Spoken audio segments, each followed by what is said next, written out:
రామాయణం అంటే కేవలం ఒక కథ కాదు, అద్భుతమైన జీవిత పాఠం. దశరథ మహారాజు పుత్రకామేష్టి యాగం వెనకాల ఉన్న ఆసక్తికరమైన కథ తెలుసా?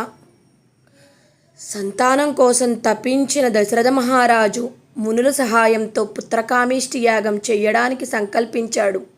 అయితే ఈ యాగం ఎవరు చేయాలి? ఈ ప్రశ్నకు సమాధానం తెరపైకి వచ్చిన పేరు ఋష్యశృంగుడు. ఎవరి ఋష్యశృంగుడు? తండ్రి విభండక మహర్షి దగ్గర అడవుల్లోనే పెరిగినవాడు. లోకంలోని మాయాజాలం తెలియకుండా కేవలం బ్రహ్మచర్యాన్నే పాటిస్తూ పెరిగిన నిష్కల్మషమైన వ్యక్తి. అటువంటి మహానుభావుడితో యాగం చేయించాలని నిర్ణయించుకున్నాడు సుమంతుడు. దశరథ మహారాజుకి ఈ వృత్తాంతాన్ని సుమంతుడు వివరిస్తున్న సన్నివేశమే ఇది. రామాయణంలోని ఇలాంటి మరిన్ని ఆసక్తికరమైన ఘటనల కోసం మన ఛానల్ని ఫాలో అవ్వండి. ఈ వీడియో మీకు నచ్చినట్లయితే మీ మిత్రులతో పంచుకోండి. జై శ్రీరామ్, జై హనుమాన్.